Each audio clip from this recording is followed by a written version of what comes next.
they took time out to cheer Charles Manson. Because Charles Manson had done, or at least attempted to do, what the Democratic Party was attempting to do, what the radicals were attempting to do, which is to divide and conquer. That's what Helter Skelter meant.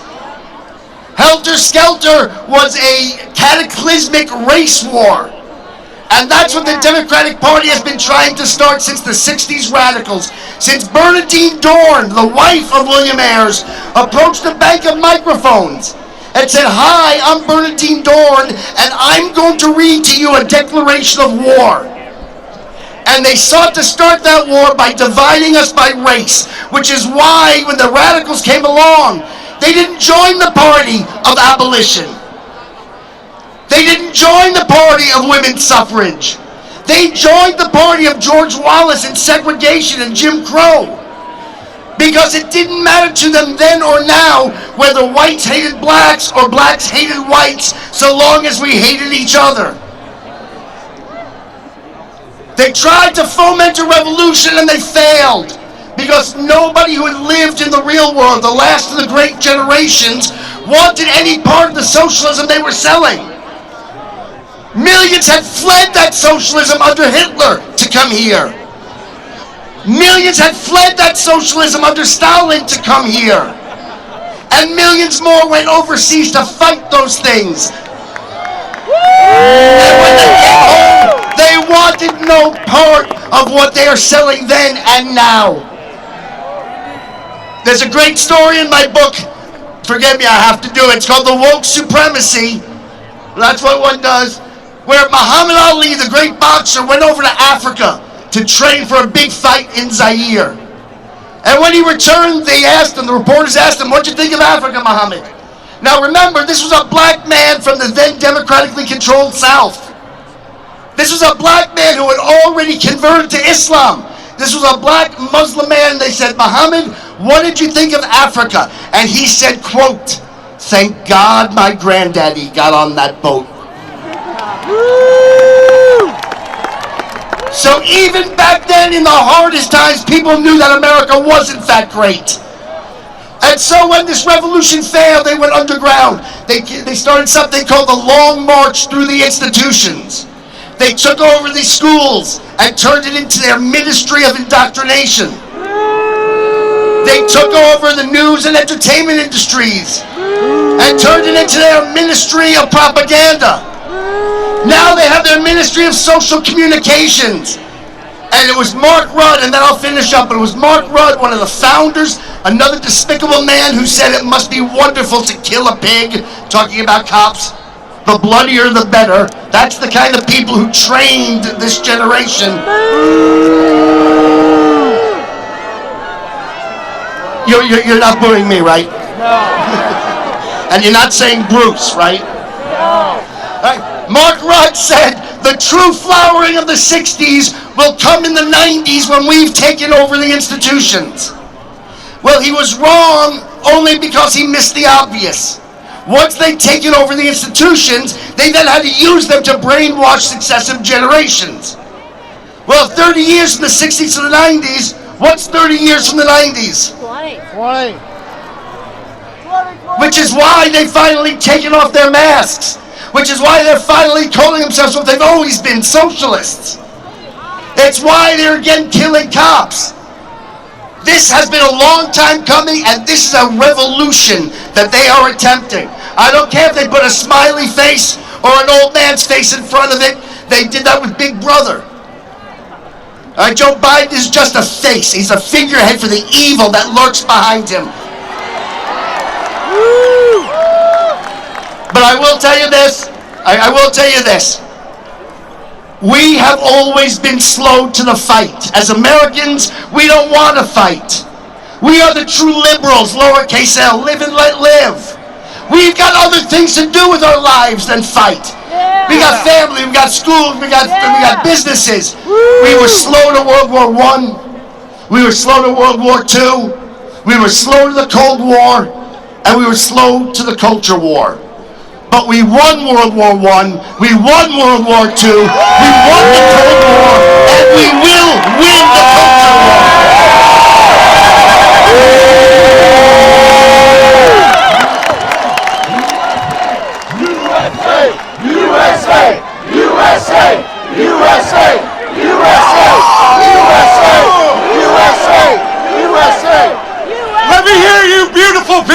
Whoa!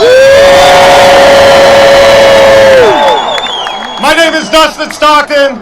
I just want to take a moment to thank Women for America First and the organizers and all of you for coming out to stop the steal and support President Trump.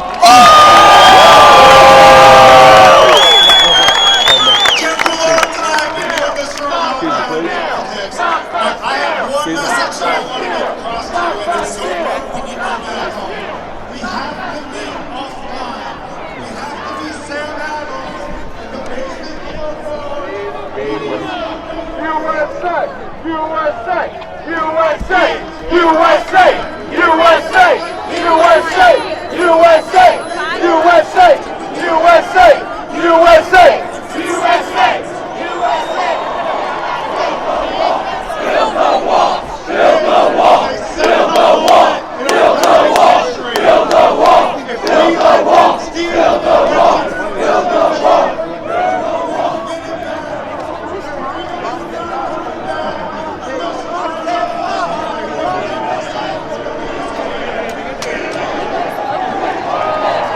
I flew.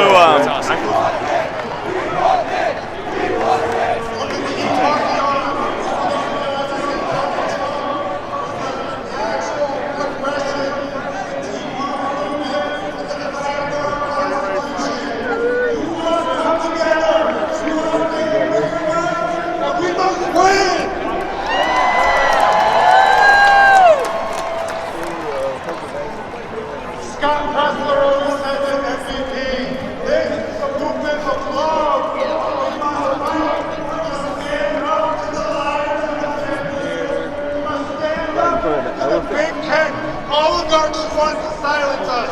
We must fight.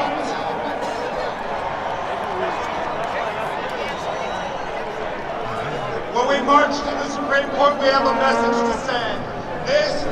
Our institutions have been corrupted and weaponized against we the people. And that's what Joe Biden did.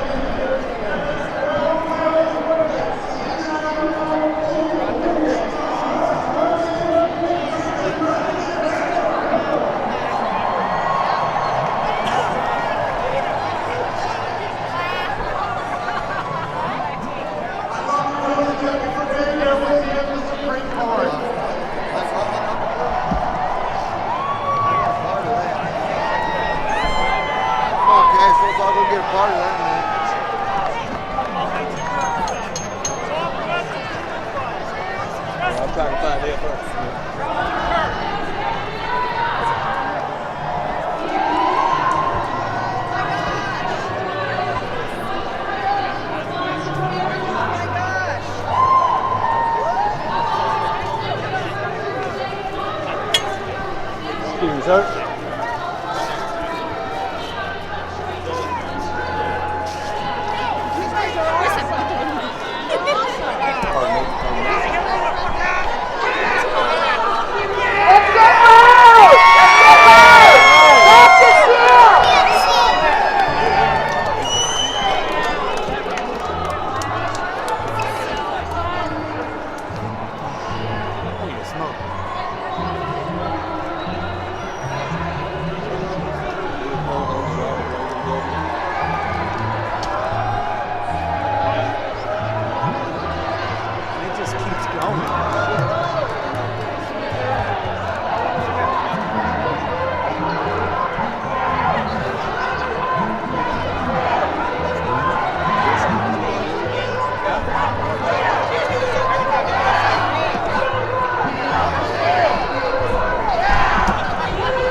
high fives on that, brother. You didn't see what I just did? I went right on camera and said, hey, how you say fucking pussy in your league? I said, this is America, baby. Where they protesting? You didn't like that? They're from Israel or something. I had to go say that. I put on live camera and said that. I said, how you say fucking pussy? This is America, baby. Well, I can get this motherfucker over. Let's go up. You gotta let me get these guys.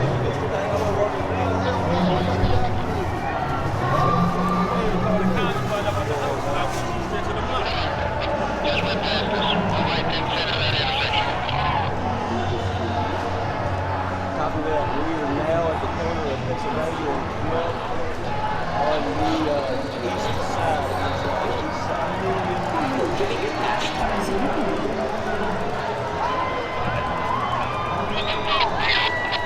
It should be here.